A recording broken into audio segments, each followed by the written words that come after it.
Dharmanagar degree কলেজের পুরাতন দালান বাড়ি লাগোয়া একটি পরিত্যক্ত হোস্টেলে খুব শীঘ্রই অস্থায়ীভাবে চালু হতে যাচ্ছে নতুন কেন্দ্রীয় বিদ্যালয়। এলাকার বিধায়ক যাদবলাল দেবনাথ ওই পরিত্যক্ত দালান বাড়িটি পূর্ত দপ্তরকে দিয়ে নতুন রূপে সাজিয়ে তুলেছেন।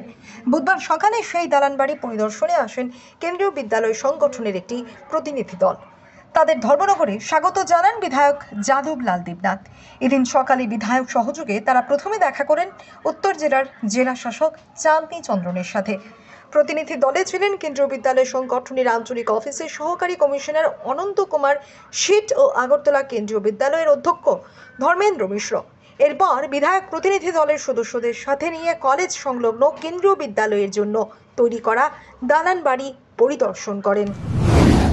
আপনারা ইতিমধ্যে জেনে গেছেন যে আমাদের ভারতবর্ষের যশস্বী প্রধানমন্ত্রী আমাদেরকে কেন্দ্রীয় বিদ্যালয়ে স্যাংশন দিয়েছেন উত্তর ত্রিপুরায়, এবং তার জন্য আমরা জমি অধিগ্রহণ হয়ে গেছে আগে হুড়ুয়ায়, বর্তমান হুড়ুয়া শিবনগর পঞ্চায়েতে।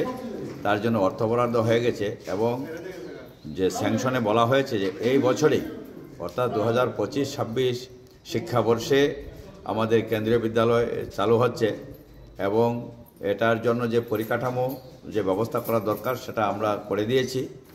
এখানে তারা আজকে কেন্দ্রীয় বিদ্যালয়ের যে অথরিটি শিলচর থেকে তাদের রিজনাল অফিস থেকে একজন কর্মকর্তা এসছেন, এবং আমাদের ত্রিপুরার ওএনজিসির বিদ্যালয়ের একজন কর্মকর্তা, তারা দুজন একযুগে এসছেন এখানে, আমরাও আছি এই এলাকার সবাই।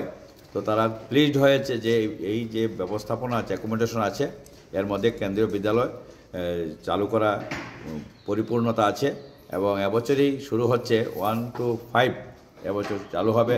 এবং যেহেতু এপ্রিল মাস থেকে ক্লাস শুরু হওয়ার কথা, ইতিমধ্যেই এই যার জন্য নোটিফিকেশন হবে, এবং যেটা বলেছে যে ফিটনেস সার্টিফিকেট, যে বিল্ডিংটার ফিটনেস সার্টিফিকেট এক্সিকিউটিভ ইঞ্জিনিয়ার আমাদের সঙ্গে ছিল, উনি ওতে দিয়ে দেবেন ফিটনেস সার্টিফিকেট। আর দুটা ব্ল্যাকবোর্ড বানানোর কাজ বাকি আছে, এই ব্ল্যাকবোর্ডটাও তৈরি করবে। আর ফার্নিচার যা আছে, আমাদের কাছে ফার্নিচারের অভাব নেই, আমরা কালার করবার জন্যে এগুলো ফার্নিচার আমরা এখানে ঢুকাইনি ভেতরে। আমরা কালকে বা परसों दिनों मध्य 2-3 दिन का अंदर वो भी डुअल बॉक्स टेबल और भी फर्नीचर, वो भी स्टूडेंट के बैठने के लिए जो व्यवस्थित है सब कुछ कर देगा। मैं आशा व्यक्त करता हूँ कि इस साल का ही विद्यालय चालू हो जाएगा। बहुत बहुत धन्यवाद, नमस्कार।